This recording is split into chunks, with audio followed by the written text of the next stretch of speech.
Hello and welcome. My name is TyrionLanstr. Alright, folks, well, you know what time it is. It is our mid-July update, and we got a good one. So, looking at the update, we've got two new awakenings. We've got Russell and Winton. Oh my gosh, I've been waiting for these. I was so excited. We're going to talk all about those. There's also an improved display of the commander weapon menu. I'll talk about that. And then, really quickly, we don't have an actual way to access the Narrow Sea, Battle of Narrow Sea right now, but they made a bunch of changes. You can see them all here, all the different changes they're making to the Battle of the Narrow Sea. I think these all seem like very good, helpful changes to make. Just going to make it a lot easier to see. But what I'm really excited about is that this means the Battle of the Narrow Sea will return. I know I had some concern that this event seemed a lot like the Night King event, or the Essos event that was kind of a one-off, one-time event. But it sounds like the Battle of the Narrow Sea is going to be a regular event. I kind of would like it if they added this to the cross server page or something like that, where it is very kind of clear when exactly it's coming back. But that might be something that's coming soon. But definitely be excited. The Battle of the Narrow Sea will return for sure, and I'm really excited. It was honestly one of my favorite events. I really liked it, so I'm definitely thrilled to see this. But let's talk about the other two new contents that we got. The other things are just bug fixes, so nothing too crazy there. But let's take a look at the commander weapon menu first. So all that they're referring to here is if you go to the main hand, now when you hover over something, as you can see, it's got this blue or orange, some have got, red if it's ancient, just the different label for how rare that particular skill is. That's my understanding of that change. And again, it corresponds to this. This is gold, blue, and green. Then when I hover over this, I've got, that corresponding different elements when I hover over it there. Like I said, I think that's just a good quality of life thing. It just makes it a little bit more clear what you're looking at and what that all is. They also just kind of, I don't know that this screen has been updated at all. I think it looks the same as it was before, but they added a few more that I'll get to soon. But basically, always be on the lookout for this weapon list. If you didn't know that was there, this little icon represents the ancient weapons list. Okay, but let's now talk about our two awakenings. So, as I said, we have the awakening of both Russell and Winton.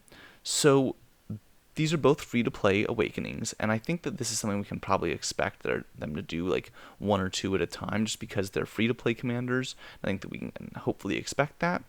But just to break down Russell's awakening, so he had a very, I think a really good awakening. Honestly, the basic things he's getting, terrible. We get, basically we get cavalry defense, stone production, city stone capacity, and gathering speed. I guess if you are a farm and you're trying to get a lot of stone, then maybe this is helpful to you. I think for the vast majority of players, they just do not care about this. But you might have noticed that I have my Russell at level 70 right now, and my Winton is at just level 65. So why did I do Russell first? I'll get to Winton's in a second, but why did I do Russell first? Well, I am upgrading Russell as much as I can for one reason and one reason only. And that is his 4-star awakening. His 4-star awakening is an apply immediately when owned. That is a really important thing to realize. You do not have to be using him to actually utilize this ability. And he gives total health plus 3% times the number of awakened 4-star male commanders up to 30%. So basically up to 10 commanders. So I said to myself, wow, getting just a bonus 30% total health, that seems like a ton of value. Because in reality, I have a bunch of paid commanders. I'm probably not going to use one of my other non-paid commanders in my lineup. So this is a way to actually get more combat ability in my, actual lineups, because I'm getting 30% more total health. So I actually don't even have 10 4-star male commanders yet. I was checking, but you can look. I have Enzo 1, I have Garel 2, Seg 3, Theon 4, Jaime 5, and that's it. So I have those 5. If in theory, if I get Russell to 80, to 4-star, that would be 6. I think that I'll hopefully have Mango and Arslan done soon as well. So that would be 7 and 8. You know, I'll find another few to finish up. Hopefully I'll get Drake close by then, and I'll be on my way to it. But the point being, I really am doing this because I want to get his 4-star ability as soon as possible, because even if I'm just getting 5 of them and getting 15% total health, that's a lot of value for a free-to-play commander. I mean, there's just not a whole lot else that I really need to spend my whatever the elite general tokens on. They're just not any other commanders that really matter a whole lot compared to this. And I hope this is a trend that we can see, that other ones are going to have an ability like this where it's, say, just apply immediately when owned, because I think it's going to make a lot of sense to, just the number of free-to-play commanders that are yet to be awakened in order to make those awakenings at all relevant. Okay, so now let's take a look at Winton's. So Winton's awakening is also definitely a very interesting one. The different things that he gives are exactly parallel to his normal abilities. So he gives cav attack, enemy infantry health reduction, and enemy army defense reduction. So he is giving enemy infantry health reduction, cavalry attack, and enemy army reduction.